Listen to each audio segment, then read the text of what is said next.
어느 대학생 선교단체에 신입생을 모집하는 포스터 문구입니다. 홀로는 좋지만 혼자는 싫을 때. 홀로라는 말, 또 혼자라는 말 굉장히 비슷한데요. 구별해서 쓰고 있습니다.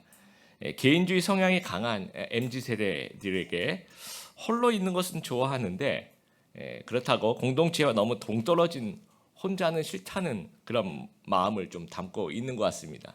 요즘 러닝크루라는 게 유행인데요. 20, 30대 직장인 중심으로 인스타그램 중심으로 이렇게 서로 알리고 모인다고 합니다. 거기 이제 공지가 뜨는데 매주 무슨 요일에 몇 시에 뭐 한강 어디 뭐 오라는 거죠. 그러면 그 시간 되면 이제 같이 뜁니다. 다 뛰고 뭐 1시간 예를 들어 1시간 이렇게 뛰었다고 하면 끝나면 바로 각자 해산합니다. 뭐 뒤풀이 뭐 이런 것 없습니다. 뭐 다른 동호회들처럼 회비 걷고 뭐 회식하고 총무를 걷어서 뭐 각종 잡일을 하고 뭐 이런 것들이 전혀 없다고 합니다. 그러면 왜 모이는가? 관계가 주는 이 장점이 좋다라는 거. 서로 의지하면서 또 뛰면서 이렇게 페이스메이커도 하면서 또 혼자 뛰는 것보다 같이 뛰니까 좀 더 덜 지루하고 시간도 금방 가더라는 거예요. 그래서 그런 말이 있더라고요. 사람은 더불어 혼자 산다. 그런 거 같죠. 사람은 더불어 혼자 산다. 사람들 간의 인간관계를 통해서 가끔 상처를 받지만 그러면서 또 관계를 또 피하고 싶죠. 그러면서도 한편으로 인간관계를 필요로 하고 있는 그 현대인의 모습인 것 같습니다. 하버드대 인생성장연구소 소장 조지 베일런트 교수가 700명을 대상으로 70년간 조사를 해서 내린 결론이 이거예요. 같이 한번 읽어보겠습니다. 인생에서 가장 중요한 것은 다른 사람들 간의 관계다. 그래서 이 조지 베일런트 교수가 47살까지를 전반부로 보는 거예요. 47살까지 형성된 인간관계가 이후의 인생을 예견하는 데 아주 중요한 지수가 된다라고 합니다. 그러니까 인생 전반부에 형성된 인간관계가 후반부에 결정적인 역할을 한다는 거예요. 인간관계에서 성공하는 사람이 계속해서 좋은 삶을 살아가더라는 거예요. 그러니까 인간관계를 그 에너지라는 측면에서 살펴보면 한 3가지 관계가 있는 것 같아요. 첫 번째는 에너지를 좀 뺏어가는 관계가 있어요. 여러분 주위에도 막 나를 못 살게 굴고 못 잡아먹어서 막 안달인 원수죠. 괴롭히는 이런 어떤 관계가 있고 또 두 번째는 그 어떤 영향도 주지 않는 그 중립적인 관계가 있습니다. 뭐 있으나 없으나 나한테는 크게 영향을 주지 않는 사람이 있고요.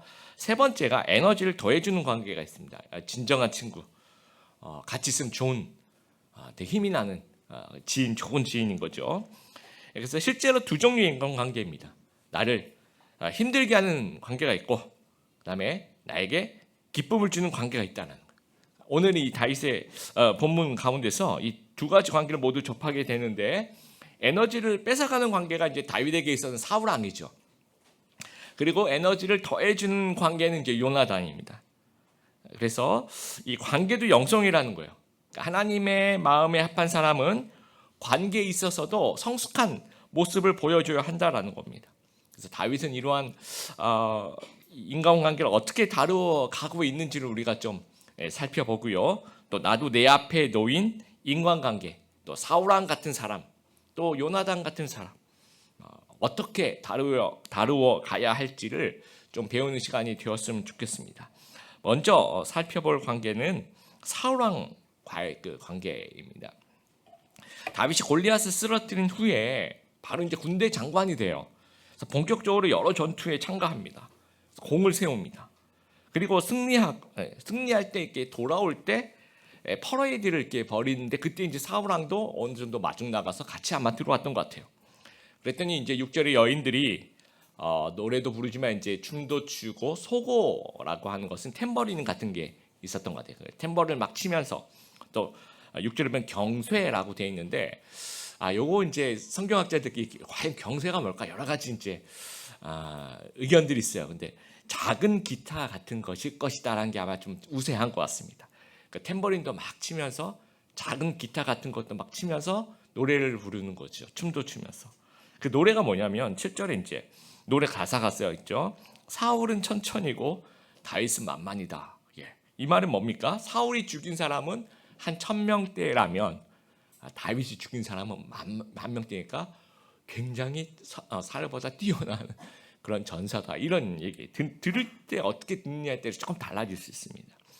여러분, 이 사울은 천천히요, 다윗은 만만이라는 얘기를 들을 때 그 사울 입장에서 어떻게 보면 별것 아닐 수 있습니다. 신하가 일을 잘하면 왕에게도 이제 큰 도움이 되는 거예요. 여러분 왕인데 외교부 장관이 여러분보다 영어를 더 잘해요.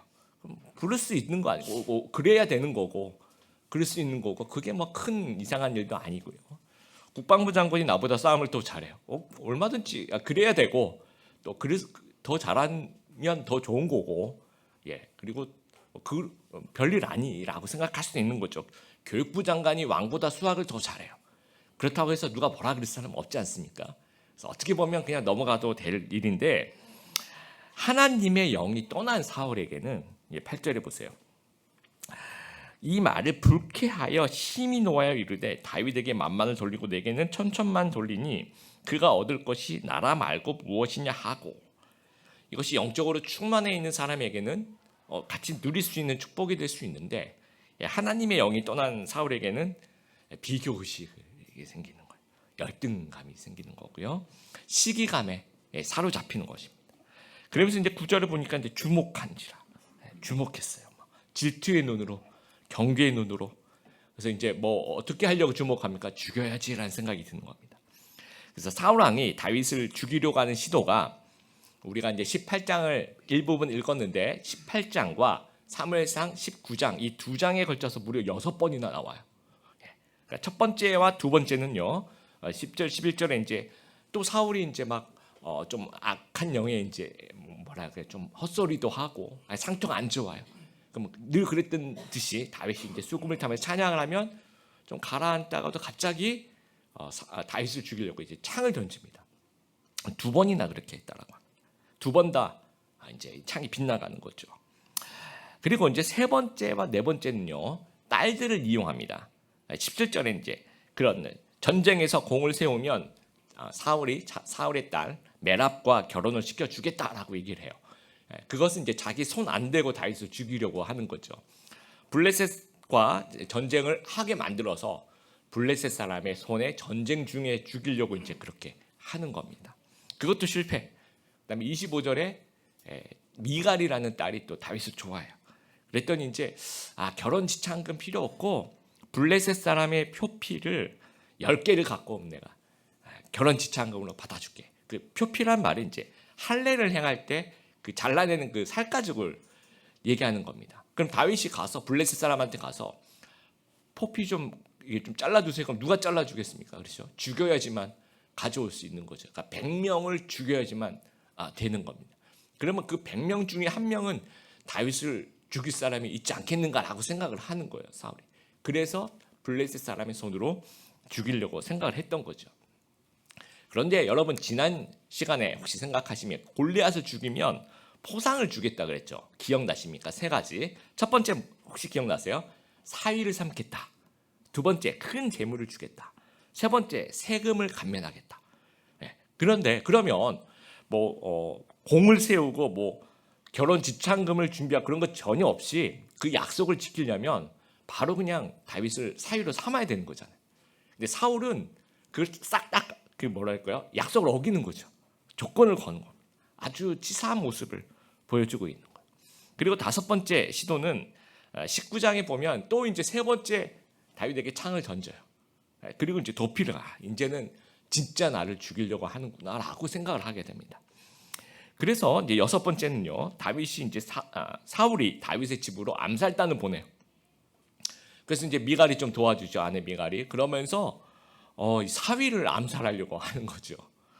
그리고 20장 이후에는 또 계속 이런 다윗의 생애 속에서 사울이 계속 죽이려고 하는 겁니다. 우리도 이제 이러한 적대감과 부당함을 경험하는 상황이 있을 수 있습니다. 비판을 당하고, 조롱당하고, 무시당하고, 공격당하고, 버림당하고, 욕을 먹고, 박해를 받고, 타박을 받고, 중상모략을 당하는 경우가 있다라는 겁니다. 이럴 때 어떻게 해야 되는가? 하나님의 마음에 합한 자, 다윗은 사울을 어떻게 대하고 있는지를 좀 살펴보았으면 좋겠습니다. 첫 번째는요, 일방적으로 부당한 대우를 받을 수 있는 세상에 살고 있음을 우리가 좀 이해할 수 있어야 합니다. 다윗은요, 일을 잘했어요. 지혜롭게 행했다라고 합니다. 5절에도 다윗이 지혜롭게 행했다라고 얘기하고 14절에도 다윗이 지혜롭게 행했다라고 합니다. 굉장히 어린 나이죠, 그렇죠? 그런데도 불구하고 이제 전쟁터에 나가면 자기보다 나이 많은 또 이제 베테랑 또 이제 그런 어떤 군인들하고 같이 또 이제 일을 해야 되는데 지혜롭게 말도 잘하고 잘 섬기고 또 앞장서고 충성스럽게 또 인격도 훌륭하고 열심을 다하고 그랬다는 겁니다. 그러다 보니까 이제 백성들과 신하들에게도 인정과 사랑을 받아요. 합당히 여겼어요. 사울이 다윗을 임명을 하면 백성들이 신하들이 그래 맞아 다윗은 그렇게 해야 돼. 정말 좋은 사람을 왕이 임명했구나 하면서 인정했다라는 거예요. 그렇게 인정과 사랑을 받고 있었다는 겁니다. 그러니까 다윗이 어떤 잘못을 해서 사울이 싫어했던 것이 아니라는 겁니다. 어떠한 잘못된 행동을 하지 않았어도 까닭없이 일방적으로 부당한 대우를 받을 수가 있어요. 그런 세상 속에서 살고 있습니다. 왜냐하면 우리가 살고 있는 세상은 원죄가 있어요. 타락한 세상, 악한 영이 다스리고 있는 이 뒤틀려진 사회 속에서 우리가 살아가고 있는 겁니다. 그래서 그 악인 중에 누군가가 느낀 그런 악한 마음, 또 시기하는 마음, 열등감, 이것이 그 주변에 있는 주변에 만약 내가 있으면 나를 힘들게 할 수 있다라는 거예요. 그래서 우리가 평소에 사울왕을 만나게 되면 너무 놀라지 말고 이런 일이 나에게 절대로 있지 않아야 된다라고 그런 생각하지 마시고 그냥 그렇구나 자책하지 말고 놀라지 마시는 여러분 되었으면 좋겠습니다. 두 번째로 나도 똑같이 세상적으로 대응할 생각을 거부하라는 거예요. 다윗이 사울왕을 죽일 기회가 2번이나 있었습니다. 여러분 잘 아시는 사무엘상 24장에 나오죠. 굴에 이렇게 숨어있는 하필 그 굴로 사울왕이 볼일을 보러 들어와요. 그럼 어떡합니까? 그 볼일 보고 있는 사람을 다윗이 조용히 가서 겉옷자락을 살짝 이렇게 잘라서 나중에 증거로 보여줘요. 내가 당신을 죽일 수도 있었으나 나는 그러지 않았습니다. 그래서 나는 사울이 당신에게 어떤 악의가 없다. 이것을 이렇게 증명해서 보여줍니다. 그리고 난 다음에 또 똑같은 일이 벌어지죠. 사무엘상 26장에 이때는 이제 사울이 잠을 자고 있어요. 그럼 이제 다윗과 부하들이 가서 옆에 있는 창과 물병을 가지고 옵니다.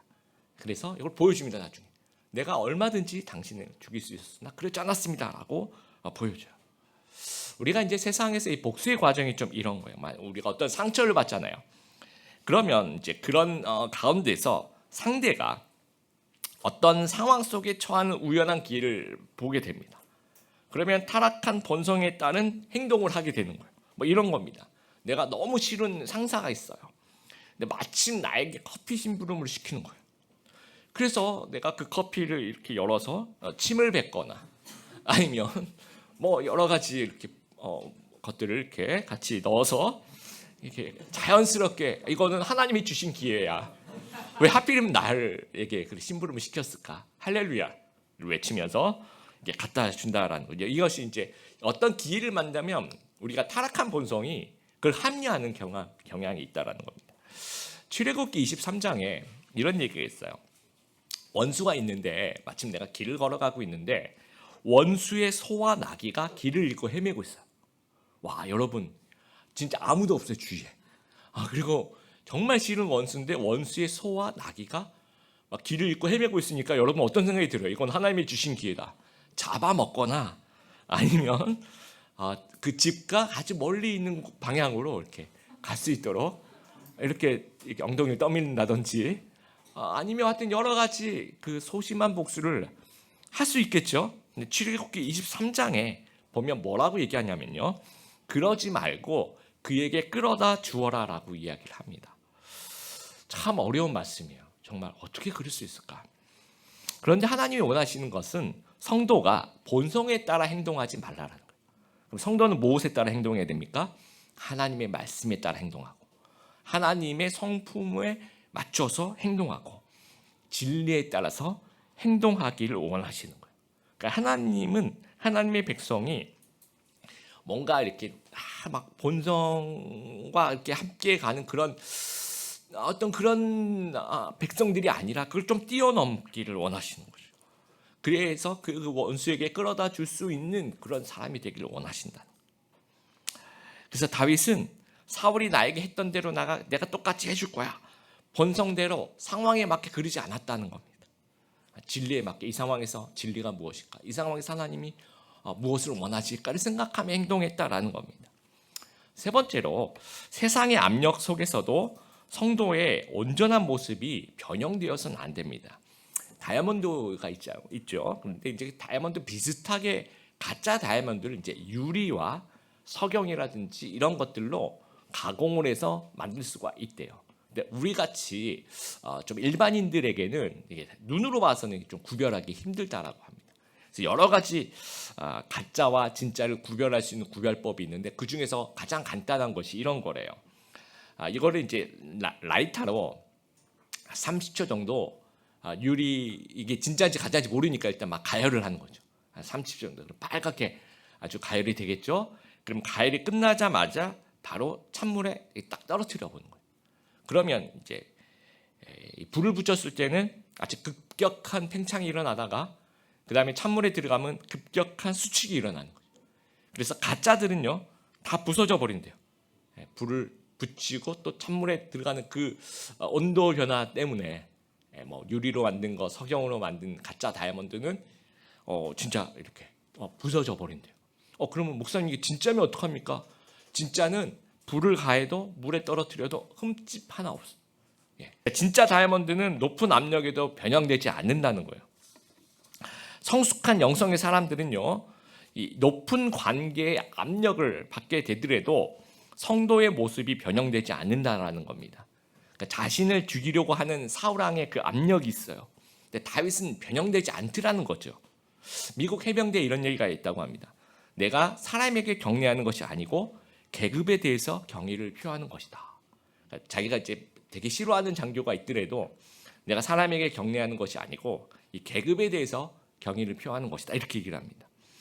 그래서 다윗도 아주 나쁜 사람이라고 생각되는 나쁜 왕을 보면서도 직위에 대한 경의를 하는 거죠. 기름 부은 왕으로 대우를 하는 겁니다. 그리고 이제 11절을 보니까 사울 왕이 막 창을 던져 2번이나 피해요. 그리고 난 다음에 사울 왕이 다윗을 천부장으로 임명합니다. 그랬더니 14절에 다윗이 그의 모든 일을 지혜롭게 행하니라 여호와께서 그와 함께 하신다. 여러분 천부장으로서 일을 지혜롭게 더 잘 해내는 것이 사울 왕이 다윗을 죽이려고 하는 그 상황 이후에 발생하고 있다라는 거예요. 사울 왕이 자기를 막 죽이려고 하면서 신하로서 일을 시키는 겁니다. 그러면 우리가 혹시나 마음을 잘못 먹으면 나를 죽이려고 했지, 나도 깽판 칠 거야. 나 전쟁에도 안 나갈 거고, 나도 이제 뭐 내가 나한테 맡긴 일 나 대충 할 거야. 너 손해야. 라고 생각하지 않았다라는 거예요. 나에게 그 천부장이라는 일이 다윗에게 맡겨지니까 그것과 상관없이 자기 할 일을 열심히 하더라는 거예요. 왜냐? 다윗은 사울에게 일한 것이 아니고 하나님에게 일을 하고 있는 것입니다. 우리 성도 여러분들도 특정 회사, 특정 부서, 특정 상사에게 일하고 있는 것이 아니에요. 하나님에게 일을 하고 있다라는, 궁극적으로 보면 그렇다라는. 그래서 외부에서 나에게 주어지는 그 압력의 유무는 내가 결정할 수가 없어요. 그건 외부 환경이니까. 하지만 그 압력을 내가 견딜지 말지는 내가 결정할 수 있다라는 겁니다. 그 압력을 견디면서 변형되지 않고 묵묵히 나를 지키는 것, 이것이 내 인격이고 내 신앙이고 내 영성이라는 거예요. 저 사람이 손해보겠지, 아니 내가 손해보는 거예요. 내가 그 가운데서 나를 변형시키면 내가 손해보는 것입니다. 그래서 우리의 삶은요, 엄청난 인간관계 스트레스와 압력이 있어요. 사울 같은 사람들이 우리를 괴롭힐 때가 있습니다. 근데 나도 같이 사울이 되어서 싸우면 세상에 다윗은 사라지는 거예요. 그러니까 사울과 다윗이 있었는데 사울이 다윗을 자꾸 괴롭히니까 다윗이 변화야 사울이 되는 거예요. 그럼 사울과 사울만이 존재하는 세상 속에 살아가고 있는 거예요. 근데 이 세상은 누구를 원하고 있어요? 하나님의 사랑을 원하고 있는 거예요. 다윗으로 남아 있게 되기를 원하는 거예요. 따라해 보겠습니다. 다윗은 다윗으로 남아 있어야 한다. 우리 성도님들이 다윗이에요.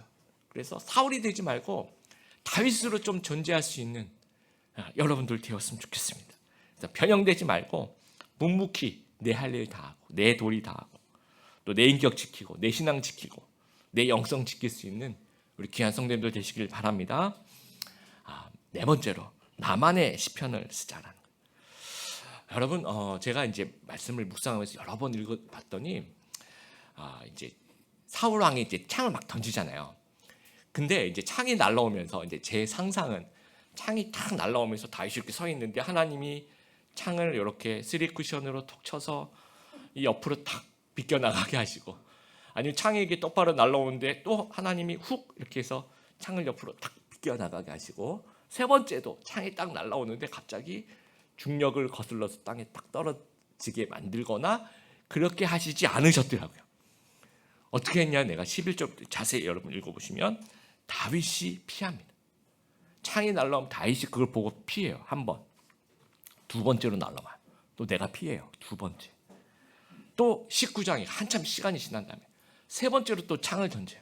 다윗이 그걸 또 다윗이 피해요. 이럴 때 어떤 감정을 느꼈을까를. 근데 제가 느낀 거는 참 외로웠겠다라는 생각이 들어요. 뭔가 혼자서 이게 감당한, 막 요때 하나님이 좀 도와주시지 내가 굳이 이렇게 피하게 만드시나, 이런 생각도 들 거고 같고, 그 다음에 좀 자괴감도, 내가 이렇게 이런 걸 피하면서 내가 이렇게 살아야 되나? 라는 그런 자괴감도 느꼈을 것 같고요. 그리고 자려고 누우면 이게 막 보일 것 같아요. 자려고 누우면 이렇게 꿈을 꾸면 뭔가 창이 막 나한테 날라오는 그런 꿈을 막 꾸면서 막 일어날 것 같아요. 그 악몽을 꾸면서. 이 트라우마죠. 그렇죠? 그때 여러분 이런 트라우마와 자괴감과 뭐 잠도 안 오고 이럴 때 여러분은 어디로 가세요? 어디로 가십니까? 참이슬 참이슬. 물론 우리 성도님들 중에 그런 분들은 없을 거라고 저는 생각합니다. 알코올의 힘으로 그래, 이럴 때는 힘들고 어려울 때는 그래, 이 선전에서 우리가 교육을 받아서 그래요. 저는 술을 먹은 적이 없는데, 제가 이제 술을 이렇게 먹거나 그런 사람이 아니면 한 입 한번 해보 그런 건 있어도 술을 먹거나 그런 사람이 아닌데, 이렇게 비가 오고 그런 날은 이런 날은 소주 이런 생각이 나요. 근데 나는 소주를 안 먹는 사람인데, 그래서 먹어본 적, 소주 제가 이 와인은 한 입에 넣어본 적, 막걸리도 입에 넣어본 적이 있으나 너무 써서 저는 못 먹겠는 거예요. 쓴 거는 못 먹어요. 단 거는 먹는데, 그 와인 중에 뭐가 달대요. 또 먹어봤다 다 써요. 그래서 저는 이렇게 술이 달지 않은 이상 술을 마실 수 없는 그런 체형으로 하나님께서 저를 만드신 것에 대해 감사를 하고 있어요. 근데 제가 소주를 마신 적도 없는데 비가 오면 이런 날은 소주를 마셔야 되는데, 그 생각이 왜 날까? 저는 한번 생각해 보니까 TV 광고를 이렇게 보면 비가 내리고 있는데 친구들 모여서 술잔 막 하고 그런 걸 많이 이렇게 보다 보니까 나도 모르게 이렇게 교육, 내가 행동하진 않았으나 그게 교육이 됐던 것 같습니다.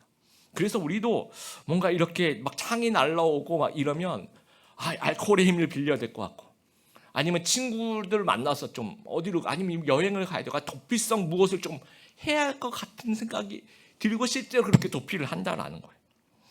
그런데 다윗은 그러지 않고 시편을 통해서 찬양을 해요. 시편의 총 150편의 시편 중에서 73편이 다윗의 시입니다. 그래서 시편 59편에 보면 표제가 사울왕이, 보세요, 사울왕이 암살단을 다윗의 집으로 보냈을 때 시편이라고 아직 표제가 이렇게 나와 있어요. 자, 거기에 이제 보면 믹담, 다윗의 믹담이라고 이렇게 써 있는데, 그 믹담이라는 말이 뭐냐면 새긴다라는 거예요. 도장을 찍는 것처럼. 그러니까 기둥에 돌로 만들어 있죠. 그걸 이제 새기는 거, 비문같이. 피신 가서 암벽에서 이 글을 쓰고 있는 거예요. 지금 이 시편을 뭐 종이 이런 게 없으니까 이 동굴에서 너무 힘드니까 이걸 새기고 있는 거예요. 뭘 새기고 있습니까? 내가 복수해야지. 이걸 새기고 있는 게 아니고 시편을 새기고 있는 겁니다. 여러분 1절 한번 보세요. 눈을 한번 보세요. 오 하나님, 원수들에게서 나를 건져주시고 나를 치러오는 자들로부터 지켜주소서라고 얘기해요. 또 4절, 아무런 잘못도 하지 않았는데 그들이 나를 죽이려고 달려듭니다. 일어나 나를 도와주시고 나의 불행을 살펴주소서. 그리고 9절부터 뭔가 조금 달라져요. 9절 한번 여러분 같이 읽어보겠습니다. 오 나의 힘이시여 내가 주를 기다립니다. 오 하나님, 주는 나의 성벽이시고 뭔가 시각이 내가 힘든 것에서 하나님으로 좀 넘어가고 있는 듯한 느낌이 들어요. 자, 16절 같이 읽겠습니다. 나는 주의 힘을 노래할 것입니다. 아침에 내가 주의 사랑을 노래할 것입니다. 주는 나의 성벽이시며 어려울 때 찾아갈 나의 피난처이십니다. 이 시인의 생각이, 시인의 시야가 점점 내 문제에서 시편을 쓰기 시작하면서 하나님에게로 이렇게 넘어가고 있습니다. 다윗이 그냥 어떤 하나님 없이 불평하고 불만하고 뭔가 좀 내가 너무 힘들어 이렇게 하고 있었다면 나와 사울의 관계가 계속 극대화되는 거예요. 그런데 다윗이 시편을 쓰게 됩니다. 시편을 새기게 되는 거죠. 그러다 보니까 나와 사울의 문제가 점점 작아지고 나와 하나님과의 관계가 극대화되고 있다는 거예요. 그래서 우리의 사울 앞에서 우리가 다른 데로 피신하면요, 그때는 피신할 수 있으나 그 문제는 계속 좀 스트레스를 가지고 가는 겁니다. 그런데 우리가 하나님께로 피신하면요, 시편, 찬양, 기도, 말씀을 새기게 되면 어떤 그 문제는 점점 우리의 어떤 관심사에서 멀어져 가고, 그리고 하나님이 점점 커져요, 우리 문제 속에서. 그래서 그 커진 하나님이 우리의 마음을 넉넉하게 다스려가요. 그래서 그 이후의 상황들을 인도해 주시는 것을 우리가 체험할 수 있는 우리 귀한 성도님들 되었으면 좋겠습니다.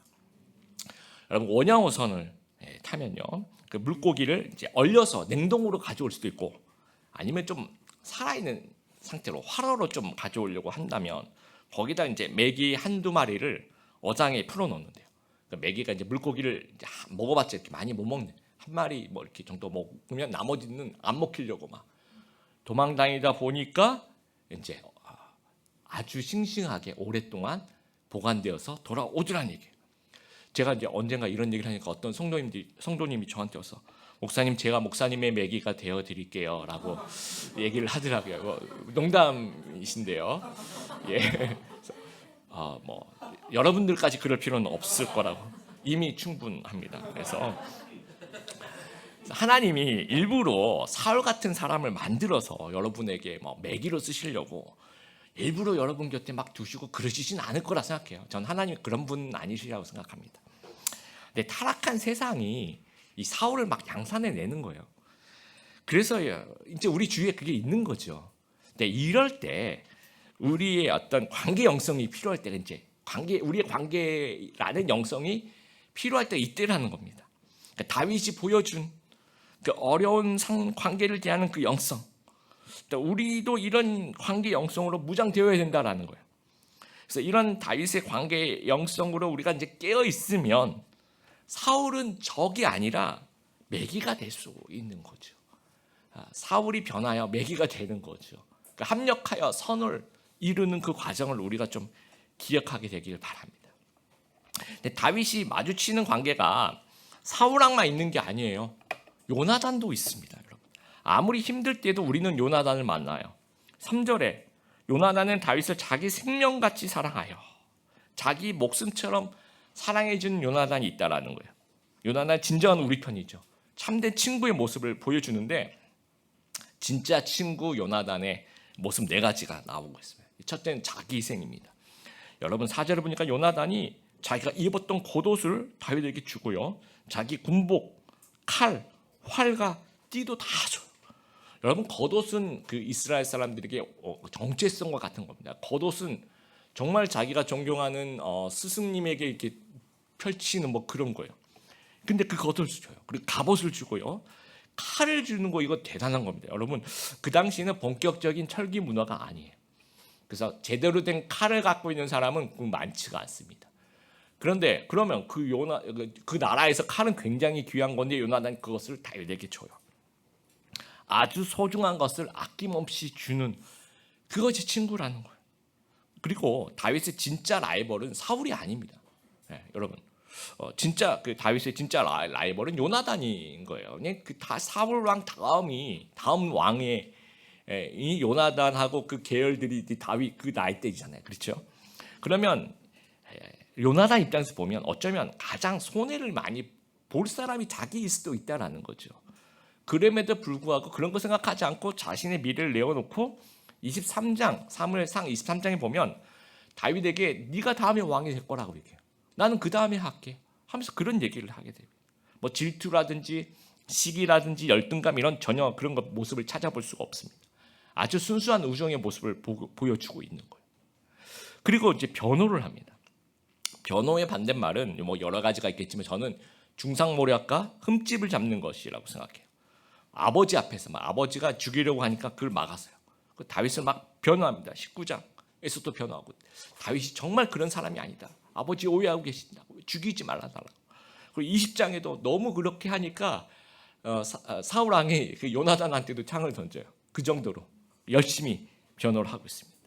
여러분 누군가가 여러분들의 어떤 친구를 모함하고 흠집을 내고 있습니다. 그러면 우리는 어떻게 할까요? 우리는 변호하는 거죠. 아, 이 사람은 절대 그럴 사람이 아니다라. 그렇게 변호해 준 사람이 진짜 친구라는 거예요. 그리고 격려와 축복을 주고 있습니다. 어려움을 당하고 있는 다윗을 위로하고 격려해요. 그러면서 하나님이 정말 너와 함께 하실 것이라고 아주 진정한 격려를 하고 있고요. 그다음에 아까 우리가 이제 보았던 그 공감, 이 렘브란트가 다윗과 요나단의 이별, 아까 우리가 그 영상 잠깐 봤죠. 이 같이 슬퍼할 수 있는 거, 이게 진짜 같은 정말 좋은 친구란, 같이 붙잡고 울게 됩니다. 나중에 다윗은 또 요나단이 죽었을 때 또 울게 돼요. 애도의 시를 쓰게 됩니다. 만약에 다윗의 삶에 요나단이 없었다면 많은 학자들은 다윗이 왕궁에서 정말 얼마나 버틸 수 있었을까라고 생각해. 아마도 소명을 포기하거나 또는 복수의 화신으로 변하거나 또는 그냥 목동으로 귀환할 가능성도 있지 않았을까라고 생각도 하게 됩니다. 여러분 조선의 다윗과 요나단이라 불리우는 사람들이 있어요. 전북 김제에 가면 금산교회라고 있습니다. 양반 조덕삼이라는 그 양반과 그 집에 이제 머슴 이자익이라는 머슴이 있었어요. 1904년에 테이트 선교사님이 이제 전도를 하시면서 전북 김제에 조덕삼 양반, 조덕삼 마님, 대감 마님이 먼저 예수님을 믿습니다.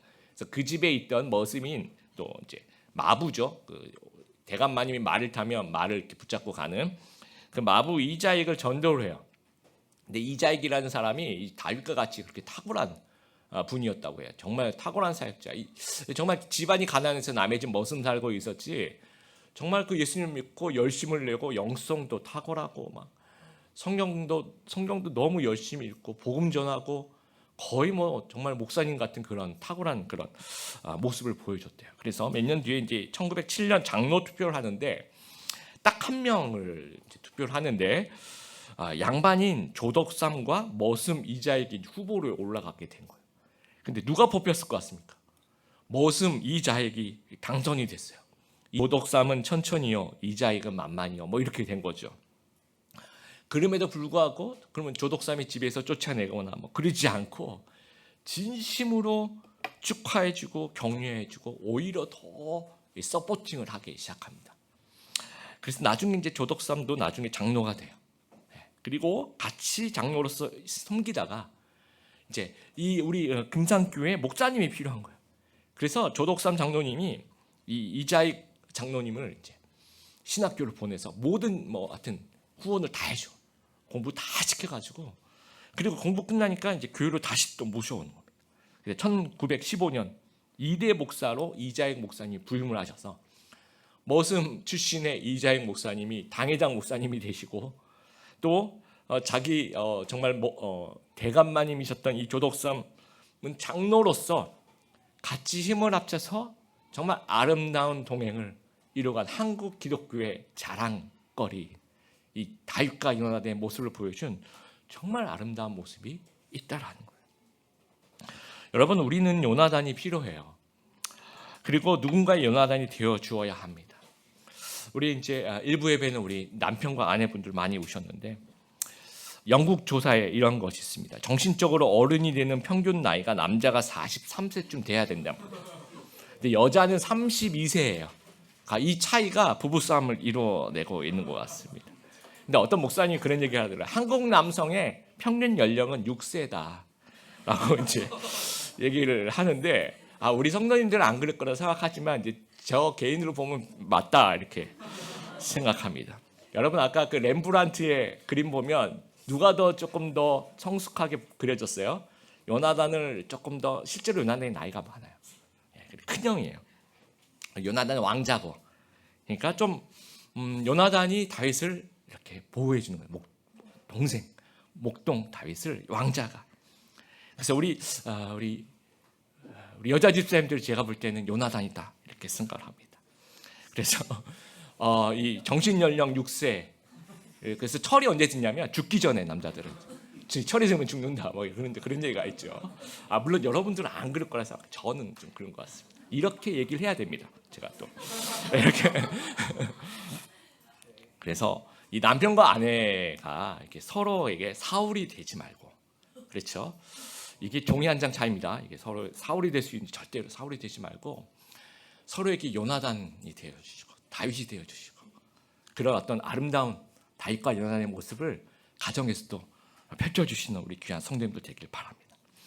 그리고 우리 요나단이 있는 신앙생활 좀 했으면 좋겠어요. 요즘 이제 제자반과 사역반에서 서로 이렇게 잘 몰라서 1대1 서로 만나서 좀 밥 먹고 차 마시라고 이렇게 시키니까 몇 년 전에는 이제 그냥 하라고 하니까 쭈삣쭈삣해서 잘 안 만나길래 요즘 표를 만들었어요. 그래서 이번 주는 누구누구 이렇게 표를 만들어서 줬어요. 그랬더니 한 번도 이렇게 교회 같이 막 오래 다녔는데도 한 번도 제대로 된 대화를 나눠보지 못하신 분들이 처음 이렇게 얘기를 하는데 들어보니까 어떤 분들은 점심 때 만나서 점심 먹고 차 마시고 또 너무 얘기를 많이 해서 저녁 먹고 밤 늦게 집에 들어가시는. 저는 그 너무 좋다고 생각합니다. 그리고 이제 우리 찬양팀도 두 팀이 이제 돌아가잖아요. 드리머스 오늘은 다음 주에 하트워시 이렇게 하는데 제가 물어봤어요. 그래서 한 주는 이제 이렇게 섬기고 한 주는 또 예배에 집중하고.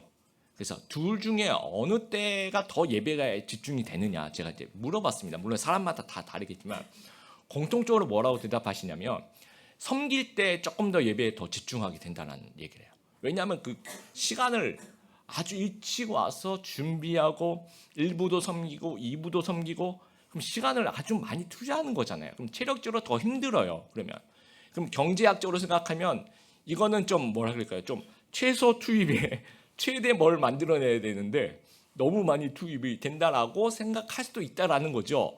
그런데 희한한 건 뭐냐면 영적으로 우리가 이렇게 교회 와서 뭔가 우리의 뭐 시간을 많이 투자하면 투자할수록 훨씬 더 은혜가 되는 거예요. 왜 그럴까요?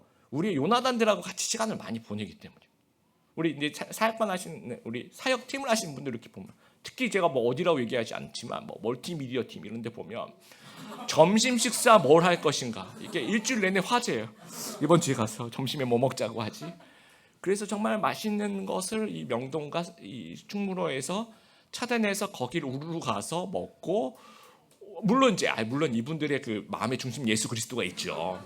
네, 제가 이렇게 얘기를 꼭 하고 넘어가야 됩니다. 저는 되게 좋게 봤어요. 그게. 왜냐하면 여러분 우리 교회에서도 이런 저는 요나단과 함께하는 그런 신앙생활을 우리 성도들이 좀 했으면 좋겠습니다. 그래서 예배 시간 1시간만 딱 예배드리고 집에 가는 거 그런 것도 좋겠지만 훨씬 더 많은 시간을 투자하는데도 불구하고 그게 더 훨씬 우리의 영적인 생활에 도움이 되고 재미가 있어요. 오늘도 이제 어저께 이제 보니까 신혼부부 소그룹이 와서 연습을 하더라고요. 오늘 이제 특송을 하실 텐데 그러면 시간적으로 보면 이 신혼부부 소그룹은 어저께도 와서 또 연습하고 오늘 또 아침부터 오고 2부 예배 또 사용하고 그러나 1시간 잠깐 와서 예배 드리는 것보다 훨씬 더 예배에 집중하고 훨씬 더 무엇인가 좋은 것들을 저는 얻어가리라고 생각해요. 왜냐하면 그 신앙생활 자체가 요나단과 함께 하는 그런 신앙생활이기 때문이라고 생각합니다. 그런 의미에서 우리 서번트 소그룹이 6월부터는 좀 3시까지 좀 하는 방향으로 지금 가려고 지금 하고 있습니다. 3시 시간만 있으면 우리 여러분들 4시, 5시까지도 하실 겁니다. 그래서 그 가운데서 우리 모두에게 우리 코로나 때문에 그동안 많이 중단됐어요. 서로에게 좀 요나단이 되어줬으면 좋겠습니다.